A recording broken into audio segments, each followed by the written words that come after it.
65 centimeters high and 60 centimeters wide. Those are the average dimensions of a coffin. Even if you don't suffer from claustrophobia, you're probably aware of how cramped it can be inside. But since we'll all probably only lie in a coffin after we die, we don't really care that much. The situation is different for Colleen Stan. Her kidnapping is one of the most spectacular in recent decades. The young woman had to spend 23 hours a day in a coffin for years.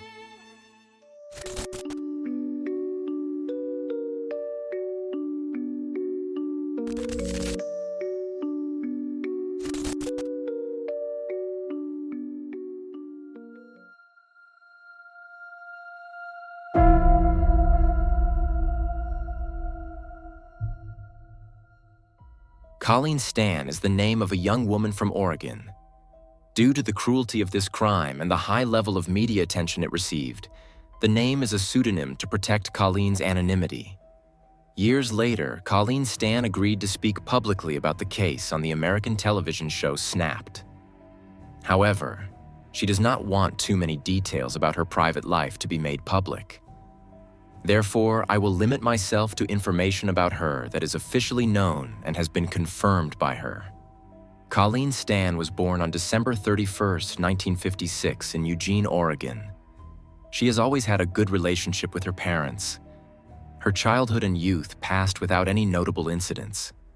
She was a lively child and had a few friends around her from an early age.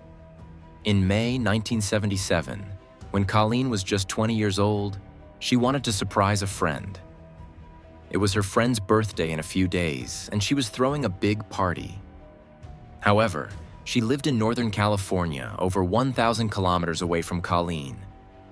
Since Colleen didn't have a car, she had already decided not to go. But then she suddenly had the idea of hitchhiking the distance and surprising her friend. To be there on time, she set off on May 19th.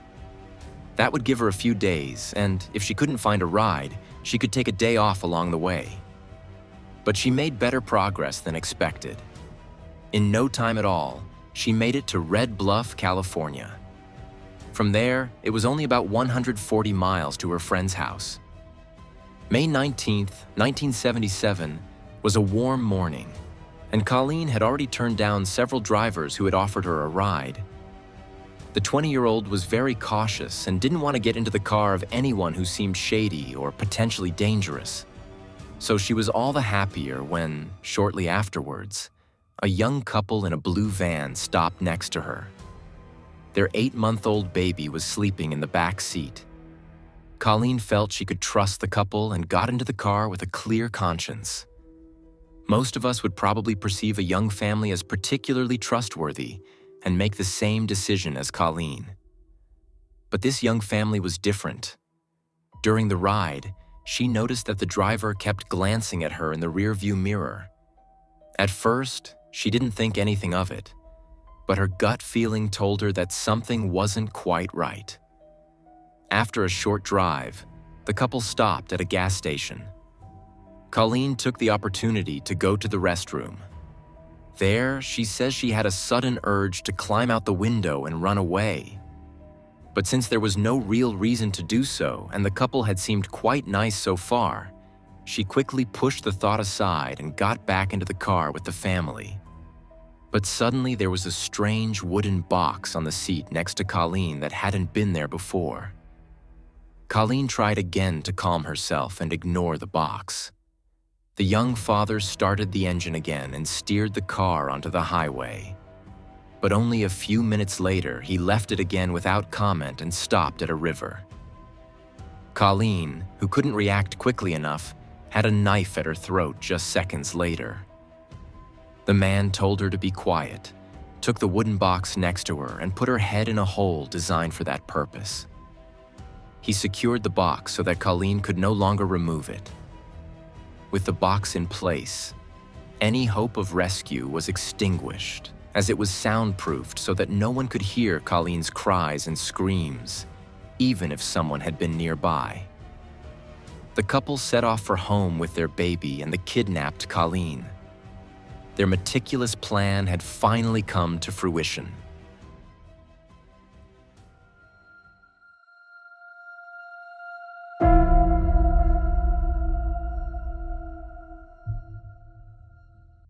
The kidnappers were Cameron and Janice Hooker. The two met in 1973 and became a couple.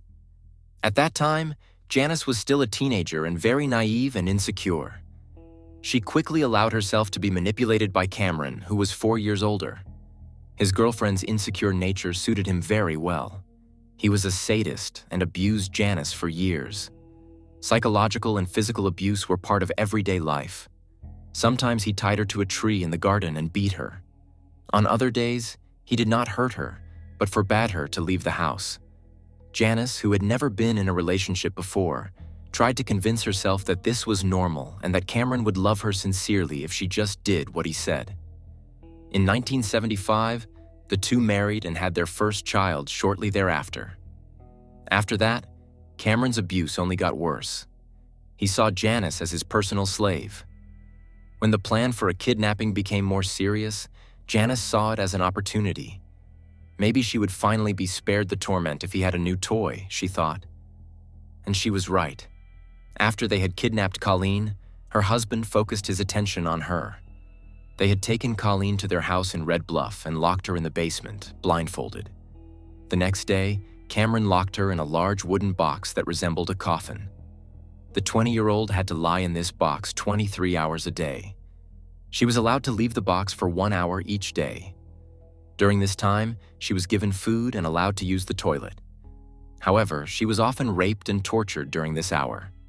Among other things, Cameron used a torture device that resembled a rack. Colleen was stretched out on the table and her limbs were pulled apart. Colleen had to endure a week of hellish torment before she was reported missing.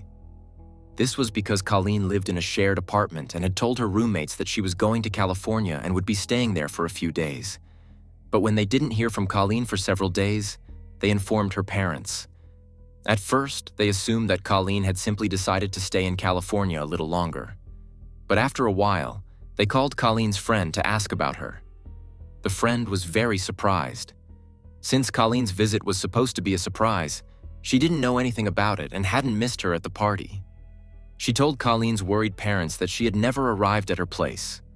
Only then was the 20-year-old reported missing. The area where Colleen was abducted or lost covered over 1,000 kilometers, and the officers did not know where to begin their search. And when they did begin, they found nothing. No one knew where Colleen had last been or what might have happened to her. Colleen had to live with her kidnappers for months, most of that time locked in the coffin in the basement. But at some point, Cameron presented Colleen with a contract. In it, he stated that Colleen was his slave and that he would kill her or her family if she tried to escape. Colleen agreed, out of sheer desperation, fear, and the thought of at least a little more freedom. She signed the contract. From then on, Cameron convinced Colleen that he had legally acquired her and that she belonged to him.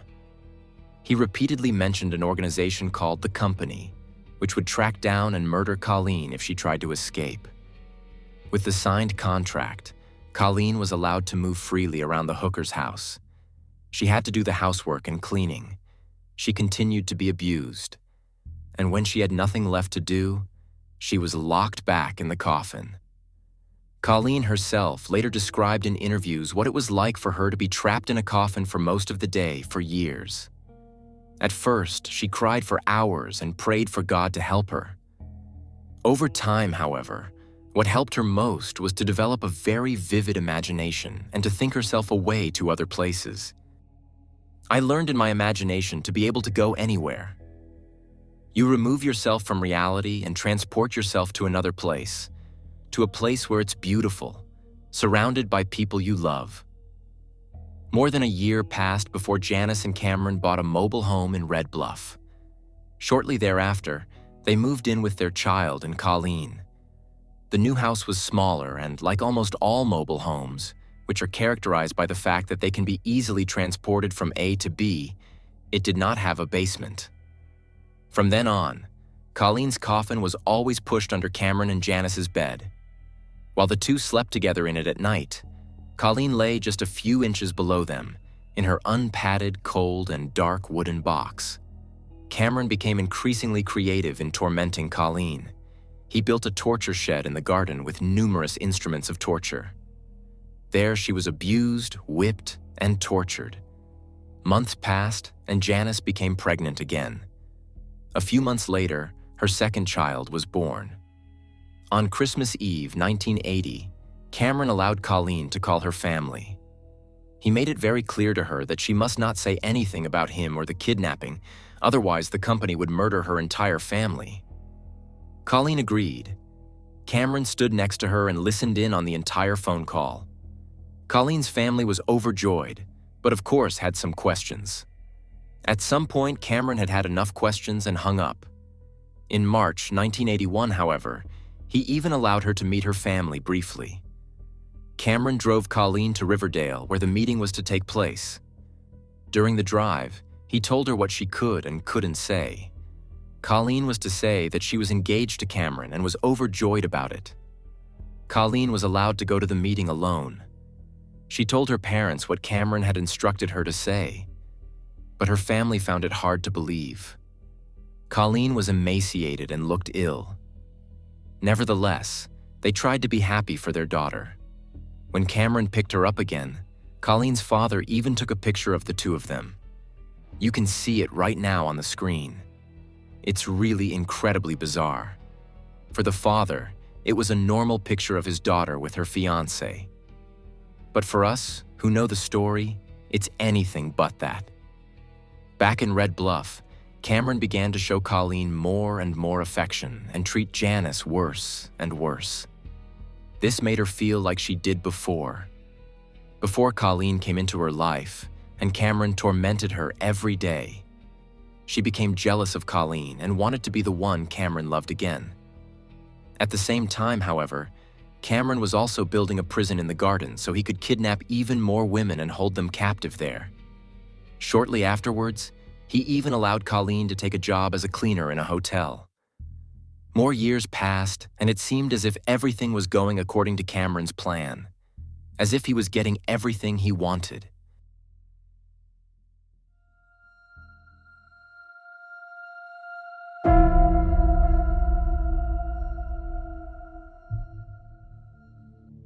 By 1984, the hostility between Janice and Colleen had subsided.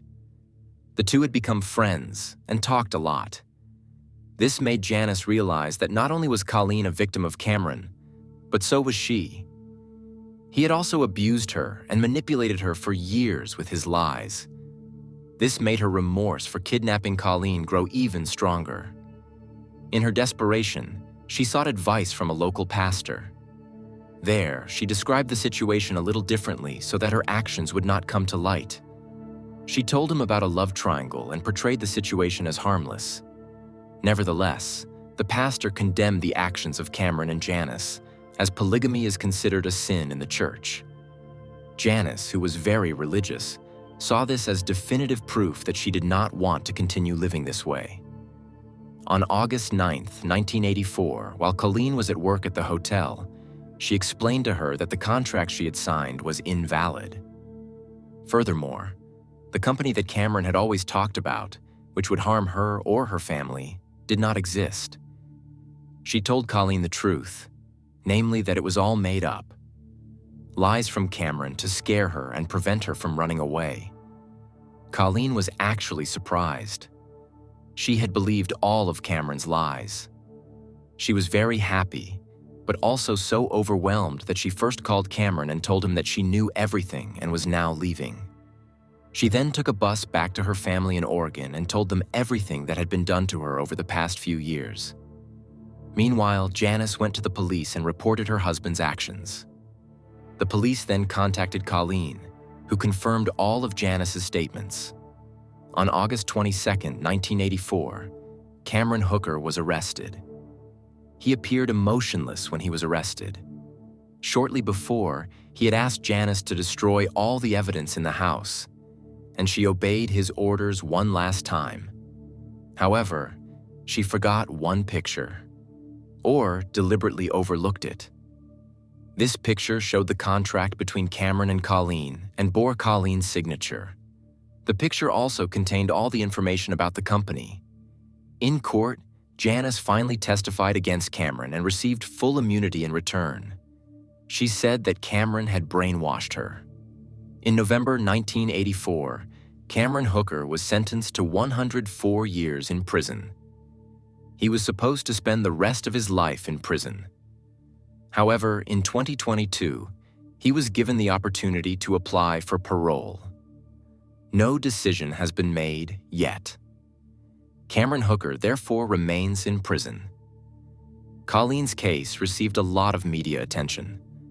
Psychiatrist Borwin Bundelow wrote a book about the case, and a film called Girl in the Box was produced. Colleen herself also gave a few interviews. She now works as an accountant, has 2 children and a grandchild. She campaigns for women who have been victims of violence and also repeatedly points out that you should never hitchhike, no matter how friendly the people seem. And that brings us to the end of today's video. A truly shocking crime. I can't and don't even want to imagine how difficult it must be to live in a small wooden box for so many years without knowing whether you will ever be free again. Fortunately, Colleen survived this cruel act and is now able to lead a normal life. I must say that I really admire this woman. Someone who has experienced so much trauma and yet is able to lead a normal life while also advocating for women who have been victims of violence is simply admirable.